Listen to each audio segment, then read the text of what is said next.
बंधुओं कथा में एक बात, ठाकुर जी का आपको अनुभव होगा, ठाकुर जी आपके जीवन में आएंगे तो सबसे पहली स्थिति क्या होगी कि आप अपने तन की सुध भूल जाओगे।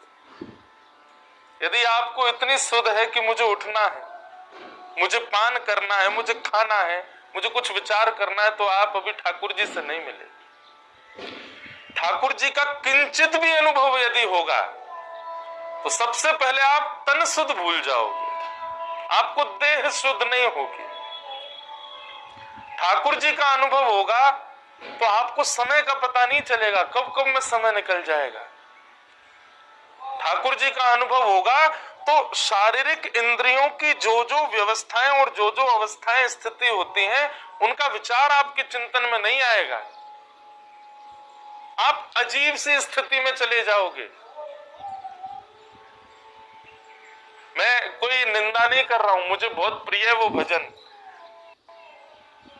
राम आएंगे तो अंगना सजाऊंगी, राम आएंगे तो दीप जलाऊंगी, राम आएंगे तो भोग लगाऊंगी।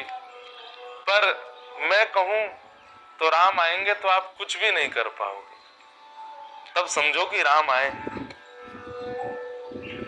स्थिति सुनी विदुरानी की, जो अस्त व्यस्त वस्त्र में है, जिसको ये भी भान नहीं कि मुझे कुछ धारण करना है, जिसको ये भी भान नहीं कि ठाकुर जी आए मैं पाटा तो सीधा रखूं, जिसको ये भी भान नहीं कि मैं ठाकुर जी को छिलका खिला रही हूं कि गुठली, ठाकुर जी को फल खिला रही हूं कि छिलका। ऐसी स्थिति आ जाएगी जब ठाकुर जी आएंगे। और एक बात निश्चित है बंधुओं, ठाकुर जी यदि आपको दर्शन देने का मन बनाएंगे तो सबसे पहले स्वप्न में दर्शन होगा। प्रत्यक्ष ठाकुर जी सीधे आपके सन्मुख आ जाए ऐसा नहीं है। 3 सीढ़ियां हैं। सबसे पहली सीढ़ी है स्वप्न में ठाकुर जी का अनुभव होगा। या तो ठाकुर जी दिखेंगे, या ठाकुर जी का धाम दिखेगा, या ठाकुर जी का चिंतन और ठाकुर जी की उपासना, ठाकुर जी की रसलीला गाने वाले वैष्णव दिखेंगे। और अशोभनीय रूप में नहीं दिखेंगे, शुभ रूप में दिखेंगे, नृत्य करते हुए दिखेंगे, कीर्तन गाते हुए दिखेंगे, कथा सुनाते हुए दिखेंगे वैष्णव। धाम का दर्शन स्वच्छ रूप में होगा, और या फिर स्वप्न में ठाकुर जी की अनुभूति होगी। तो ये प्रथम सीढ़ी है। ठाकुर जी यदि मिलने का मन बनाएंगे सबसे पहले स्वप्न में आएंगे। ठाकुर जी यदि मिलने का मन बनाएंगे तो दूसरी स्थिति क्या होगी? अनुभूति। जैसे अभी हवा स्पर्श कर रही है हमारे तन को, ऐसे कहीं ना कहीं ऐसी अनुभूति होगी कि ठाकुर जी हैं।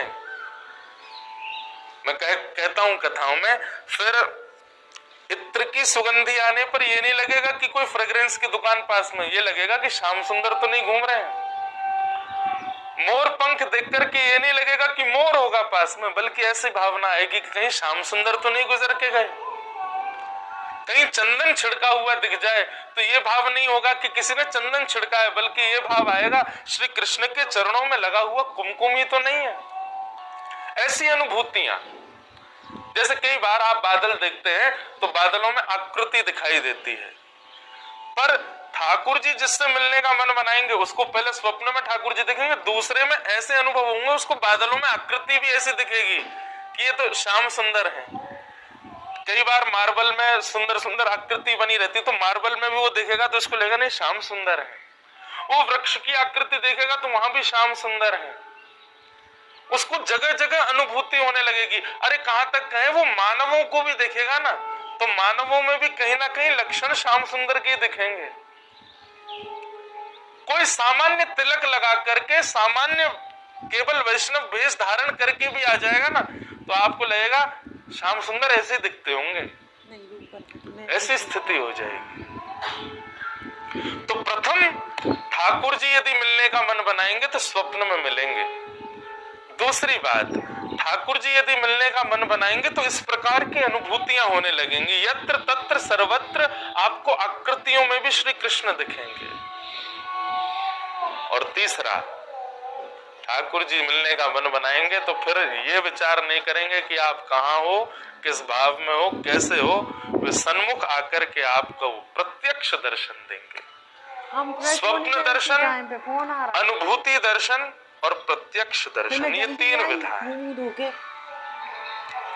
उठा ही नहीं पाया, फिर वो मम्मी के पैसे लगा। किसी भी भक्त का चरित्र देख लो, भक्तिमती मीराबाई हो, भक्तिमती करमती बाई हो, हमारे गोस्वामी श्री गोस्वामी तुलसीदास जी हो, सूरदास जी हो, सबको पहले अनुभव ही हुआ है, अनुभूति में ही दिखा है कि ठाकुर जी, फिर प्रत्यक्ष दिखे।